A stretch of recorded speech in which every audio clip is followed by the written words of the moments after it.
అయితే పరమహంస సద్గురు పూలాజీ బాబాలో ధర్మమేఘ సమాధిని చక్కగా గుర్తించవచ్చు. ఆత్మచింతన. ప్రతి ఒక్కరూ నిరంతరం ఆత్మచింతన చేస్తూ ఉండాలని అంటారు బాబాగారు. ఆత్మచింతన, ఆత్మ సంశోధన రెండూ ఒక కోవ క్రిందకే వస్తాయి. కుమార సంభవంలో కాళిదాసు పరమశివుని తపస్సు గురించి వివరించాడు. శివుడు తనను తానే ధ్యానం చేసుకుంటాడని ఓం నమ శివాయ అంటూ శివుడంతటి వాడే ఆత్మచింతన చేసుకున్నాడు. మరి మనమెంతటి వాళ్ళం? ఆత్మచింతన వల్ల అజ్ఞానం తొలగి జ్ఞానం అనేది తెలుసుకున్నటకు మార్గం సుగమమవుతుంది. మరియు తన అర్హతను, తప్పు ఒప్పులను తెలుసుకోవడం జరుగుతుందని పూలాజీ బాబా అంటారు. ప్రతి ఒక్కరికి గురువు అవసరమా? మనం జీవితకాలంలో రకరకాల గ్రంథాలను చదవవచ్చు, పాండిత్యాన్ని పుష్కలంగా సంపాదించవచ్చు.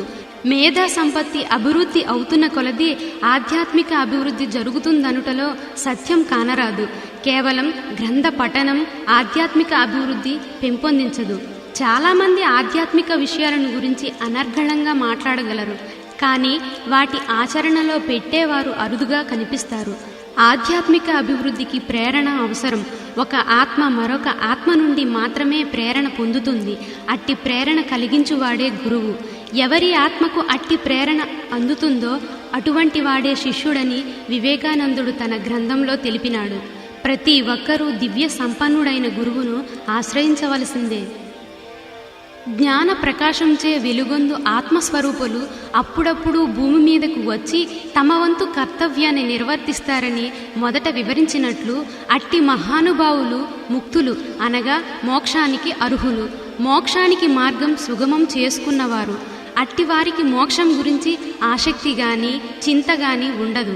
అలాంటి పూలాజీ బాబా గారు ఇతరులకు జ్ఞానమనే సహాయాన్ని చేయాలనే వాంఛిస్తారు. అజ్ఞానులను అక్కున చేర్చుకొని జ్ఞానభిక్ష పెట్టాలనే అభిలాషిస్తారు. అయితే వారు వెలిగించబడిన దీపం లాంటివారు. వారి నుండి ఇతర దీపములన్నీ వెలిగింపబడతాయి. అట్టి మొదటి దీపమే గురువు. వెలిగించబడిన దీపమే శిష్యుడు. తప్పు చేసేది మనమే, తప్పు చేయించేది మనమే. అది తప్పు అని తీర్పు చెప్పేది మన ఆత్మే.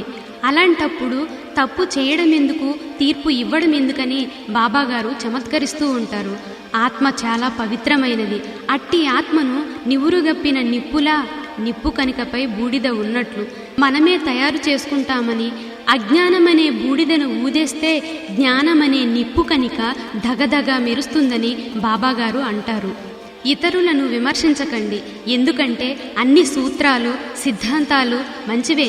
అన్నీ ఆధ్యాత్మిక అనుభూతికి సంబంధించిన విషయాలని బాబాగారు భక్తులకు వివరిస్తుంటారు. ఆత్మను గురించి సద్గురు పూలాజీ బాబా, మనలో అంతర్గతంగా ఉన్న ఆత్మ అనేక విషయాలను తెలుసుకుంటుంది, కానీ దాన్ని గ్రహించలేకపోతున్నారు. చెరుకులో బెల్లం, చక్కెర అను పదార్థం ఉన్నట్లు పాలల్లో శ్రేష్టమైన నెయ్యి ఉన్నట్లుగా గ్రహిస్తున్నాం. అదే విధముగా మన దేహమునందలి ఆత్మ అనే మహత్తరమైన శక్తి ఉంది.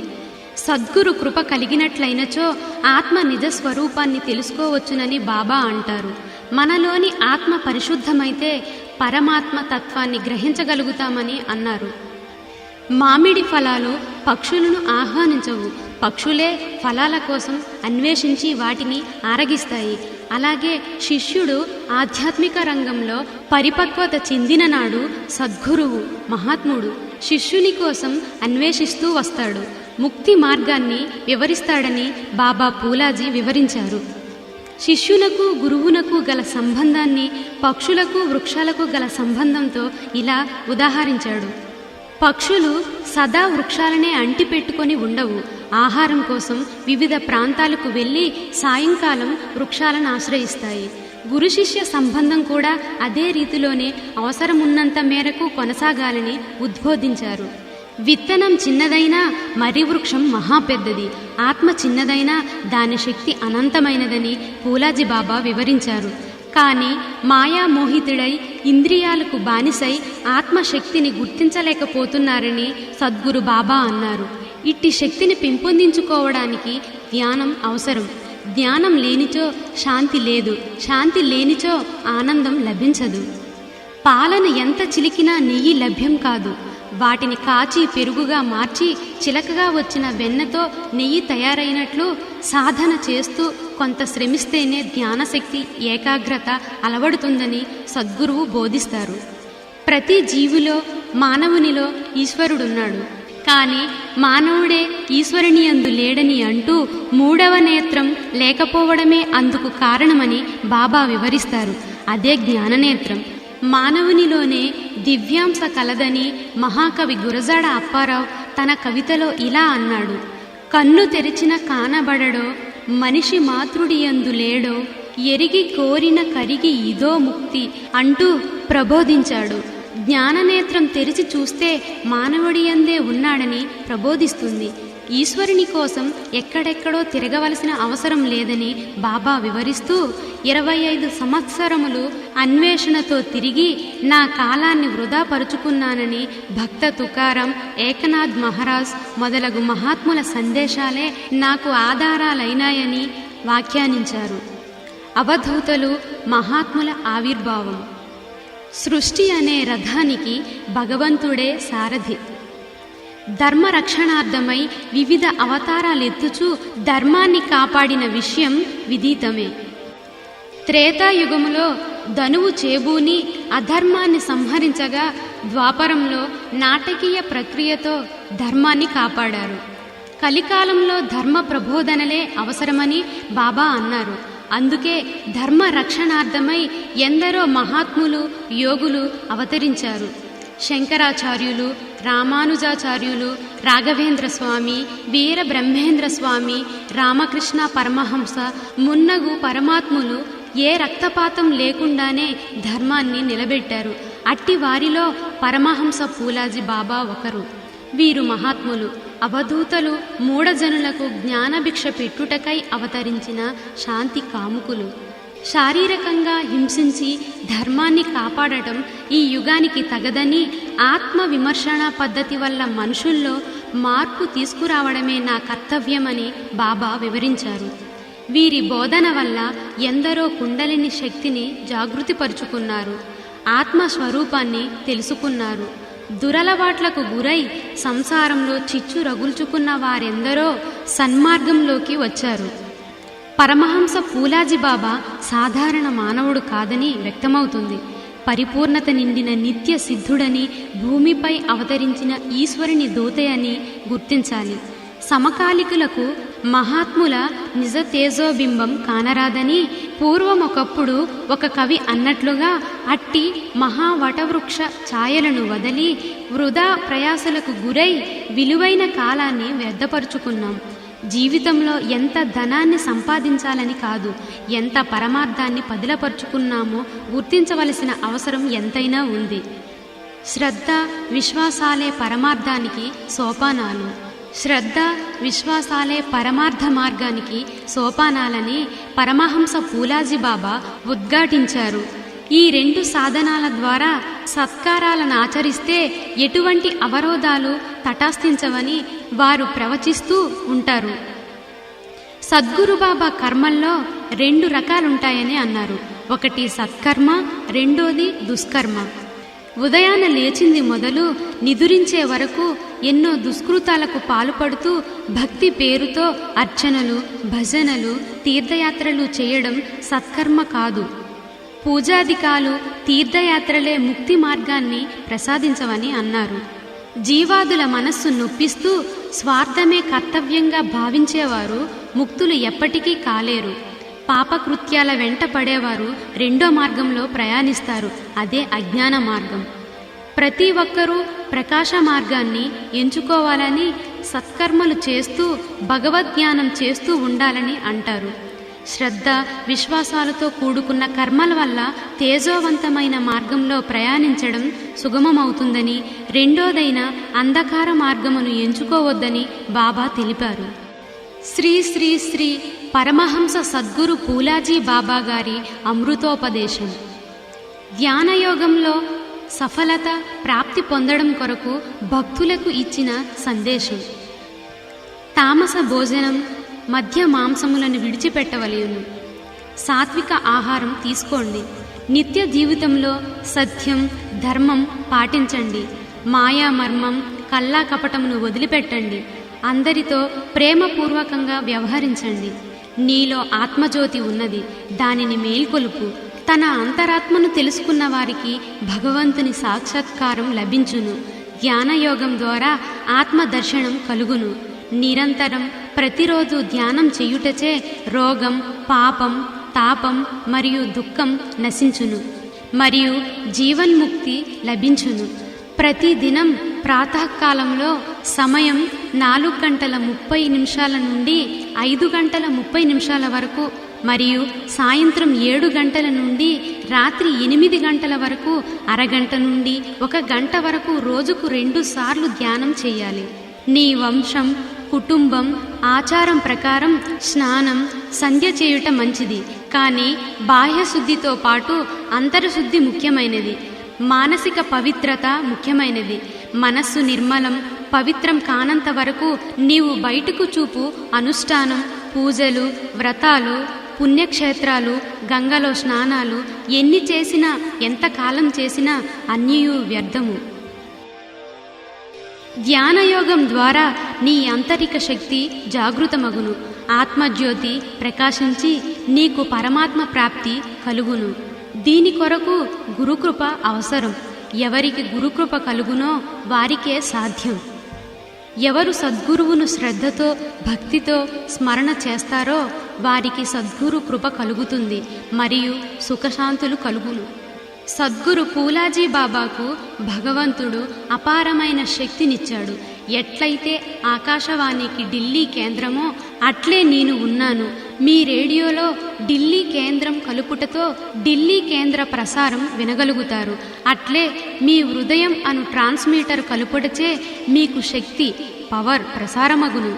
ఒకవేళ మీ హృదయం మీటరు చెడిపోయినచో నా శక్తి, పవర్ ప్రసారం పొందలేరు. అనగా నాతో ఆంతరిక సామ్రాజ్యం స్థాపించుటతో నా శక్తి ప్రసారం ఆగును మరియు మీ సకల వాంఛలు తీరుచుండును. అనగా కల్పవృక్షం, కామధేనువు విధంగా భక్తులకు వరములు ఇస్తాను. మానవ జన్మం సుఖమయం. శాంతి ప్రథమగుటకు జాతి, వర్ణ సాంప్రదాయ భేదములను విడిచి అందరిలో అంతర్యామి అయిన భగవంతుణ్ణి చూడండి. అంతరాత్మలో పరమాత్మ ఉన్నాడు. అతనిని తెలుసుకోవడమే మన కర్తవ్యం. గురు కృపతో పరమాత్మ కృప ప్రాప్తమగును. గురుదేవుడు లేదా పరమాత్మ మీ అన్ని అవసరములను పూర్తి చేయును. విశ్వాసము, ధ్యాన సాధన అవసరము. ఆశ పెరగడంతో దుఃఖం పెరుగును. ధ్యాన భక్తి పెరగడంతో శాంతి, సుఖం లభించును. అడిగినంతనే భిక్ష లభించదు. అడగకుండానే ముత్యములు లభించును. నన్ను పూర్తి విశ్వాసంతో స్మరణ చెయ్యండి. నేను మీకు ఏమి ఇవ్వాలో అది ఇస్తాను. సంశయాత్మ వినశ్యతి. గురువు మీద ఎవరికి విశ్వాసం లేదో, సంశయం చేస్తారో వారెప్పుడూ సుఖమును పొందలేరు. ఎవరికి పరిపూర్ణ గురుభక్తి కలదో వారికి ఈ లోకంలో, పరలోకంలో అంతటా విజయం సమృద్ధిగా లభించును. అందువలన జన్మ సార్థకత కొరకు సద్గురువును ఆశ్రయం అవసరం. ఎవరికి గురుకృప కలుగునో వారి జీవితం సఫలమగును. నమో శక్తి వరప్రదాయ సద్గురు శ్రీ పూలాయ నమః. గురువు ఆశీస్సులెలా లభించగలవు? సత్సంగత్వే నిస్సంగత్వం, నిస్సంగత్వే నిర్మోహత్వం, నిర్మోహత్వే నిశ్చలత్వం, నిశ్చలతత్వే జీవన్ముక్తి.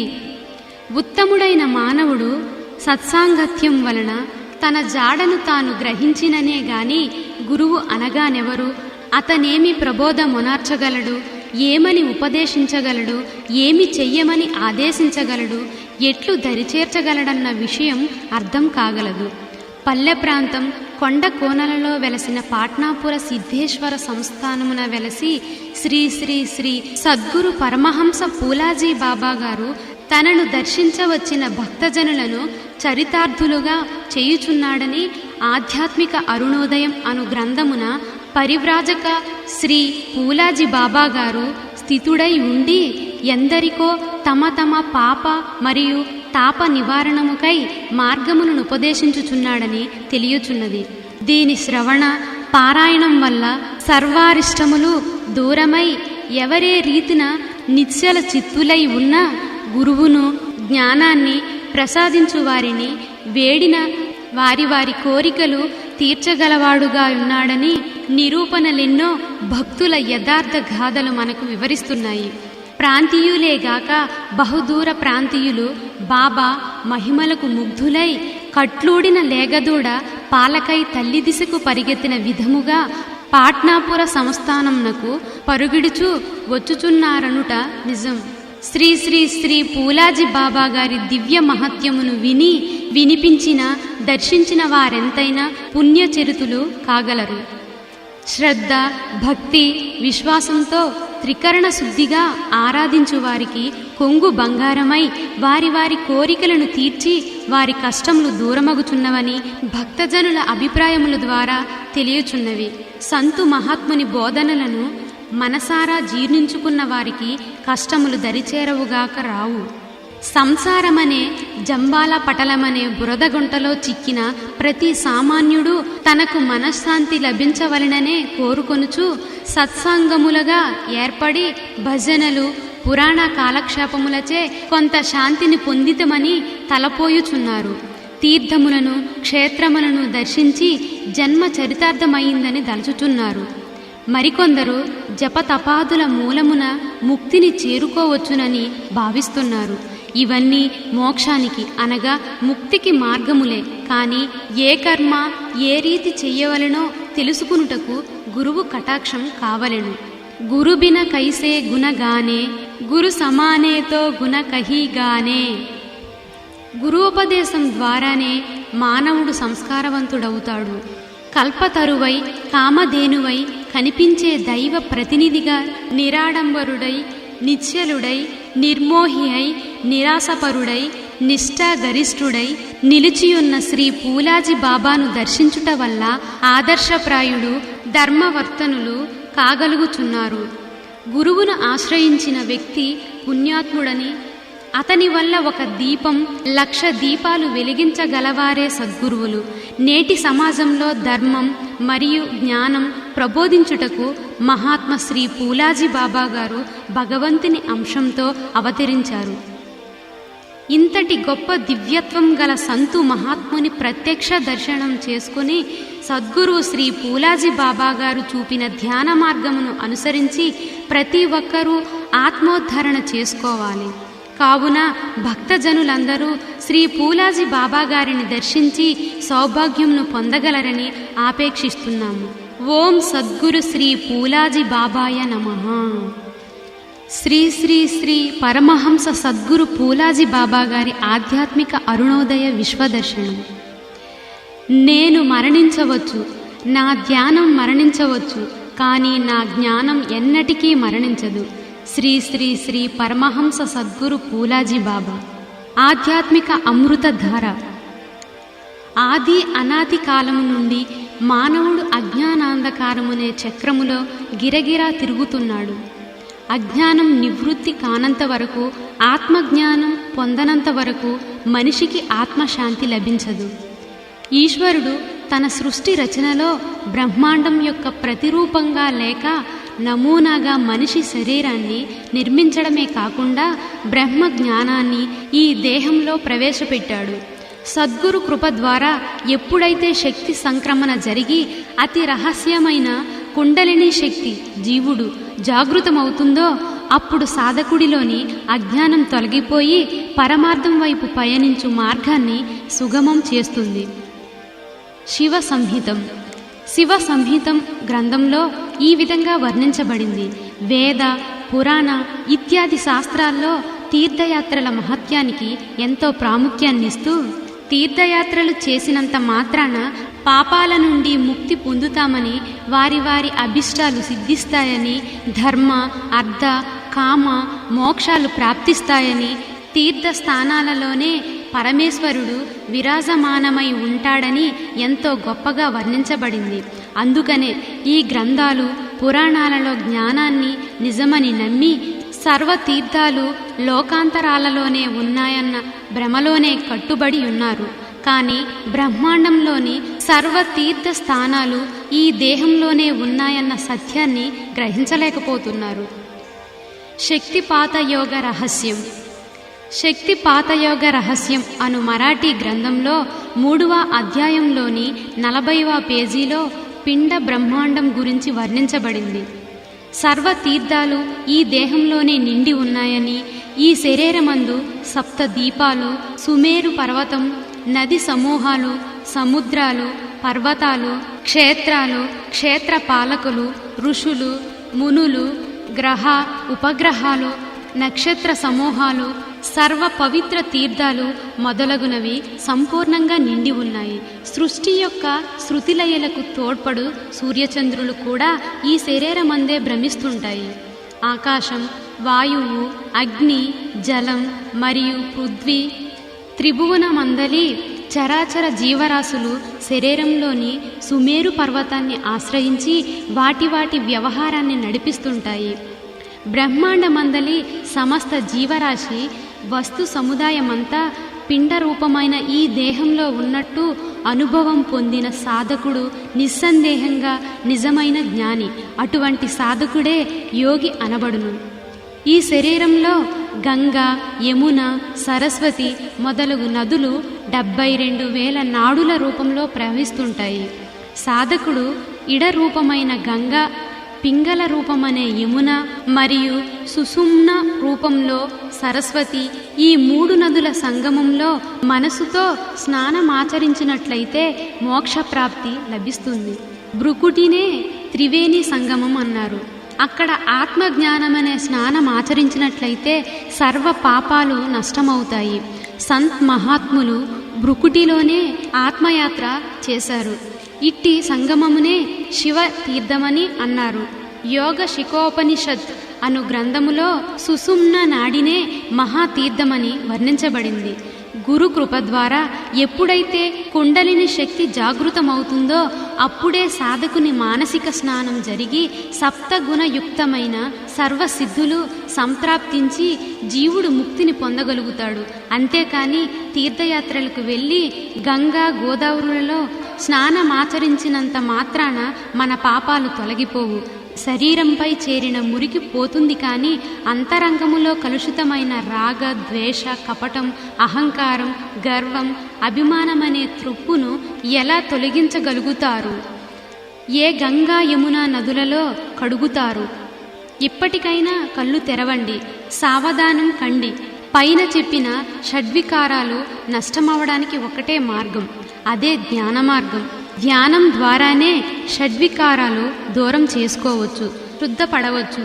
అందుకే అంతర్ముఖులు కావాలి, ధ్యానం చేయాలి. షడ్వికారాలు ధ్యానం ద్వారా శుద్ధి కాబడి జ్ఞానరూప ప్రకాశం అంతరంగంలోని శత్రువు, మిత్రుడు, ఆశ, నిరాశ, గర్వం, అభిమానం, కపటం ఇత్యాదిని నామరూపాలు లేకుండా చేసే సామర్థ్యాన్ని నింపుతుంది.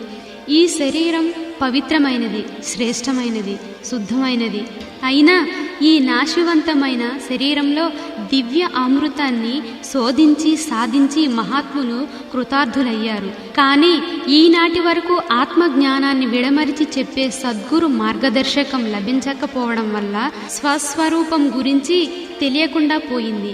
ఈశ్వరుడు మన అంతరంగములో ఆత్మరూపములో నివాసమై ఉన్నాడన్న సత్యాన్ని గ్రహించలేకపోతున్నారు. తుజాదేవ్ తుజాపసి పరిజాగా చుక్లాసి అని సంత్ తుకారాం అన్నారు. నీ దేవుడు నీలోనే ఉన్నాడని తెలియక ఎక్కడెక్కడో వెతుకుతున్నావు. అందుకే తుకారాం మహారాజ్ అంటారు, నీలో ఉన్న ఆత్మరాముడు గురించి నీవు మరిచిపోయావని. పిచ్చోడా, బాహ్య స్వరూపంలో బండరాలు తప్ప ఇంకేమీ దొరకవు. మీ జీవితాన్ని ఎందుకు వృధాగా గడుపుతారు? నీవు వెతికే భగవంతుడు నీ అంతరంగంలో దాగి ఉన్నాడు.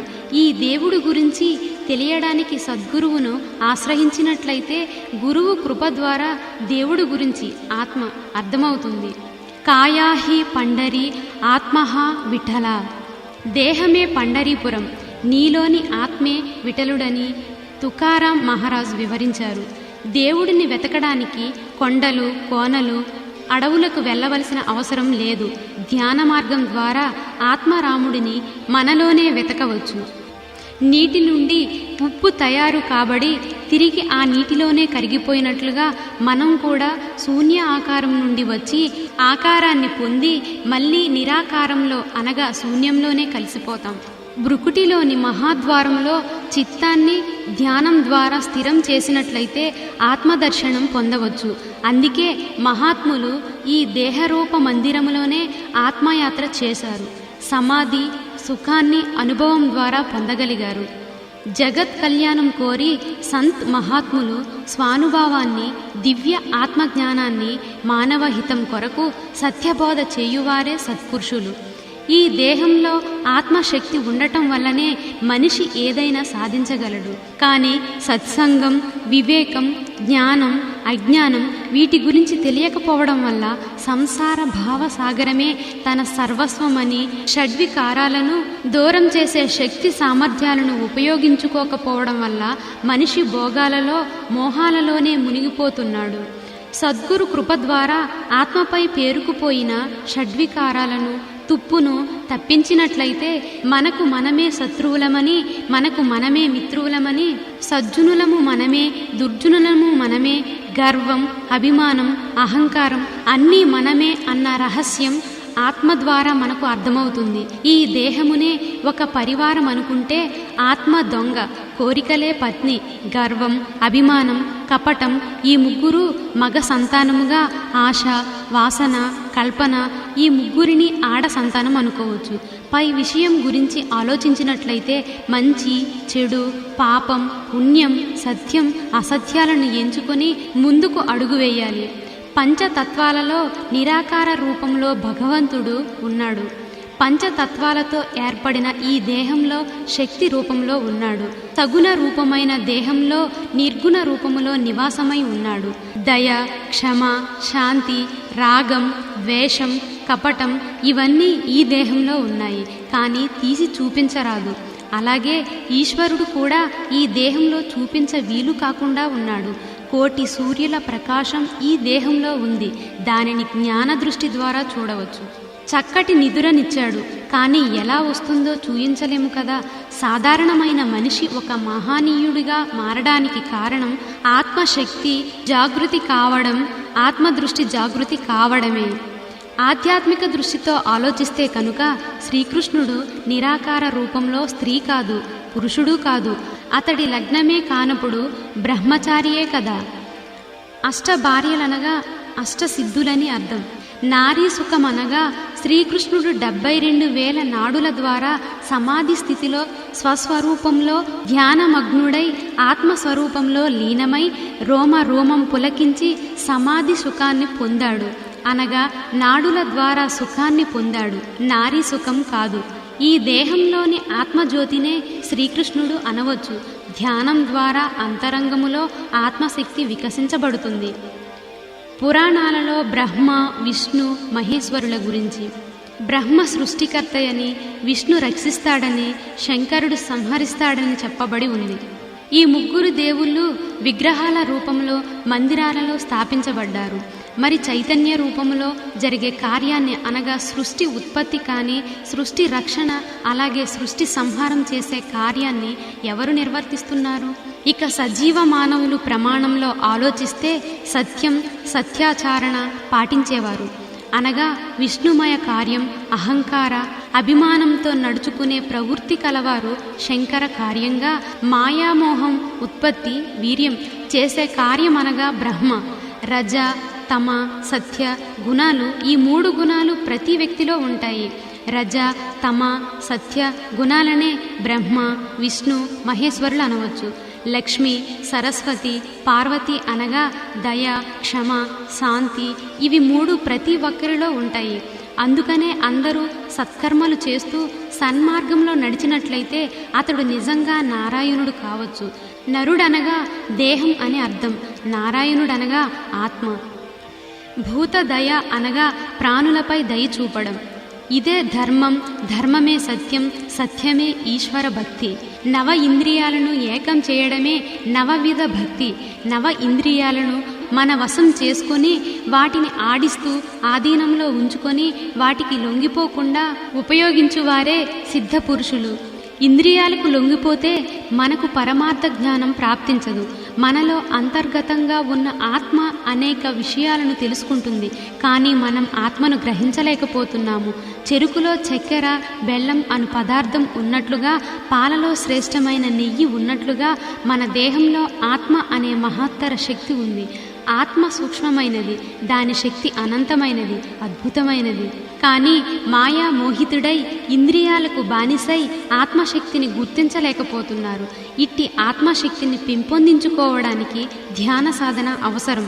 ఉదాహరణకు, పాలను ఎంత చిలికినా నెయ్యి లభ్యం కాదు. పాలను కాచి పెరుగుగా మార్చి, పెరుగును మజ్జిగగా చేసి, మజ్జిగను చిలకగా వచ్చిన వెన్నతో నెయ్యి తయారైనట్లుగా సాధన చేస్తూ కొంత శ్రమిస్తేనే ధ్యానశక్తి, ఏకాగ్రత అలవడుతుంది.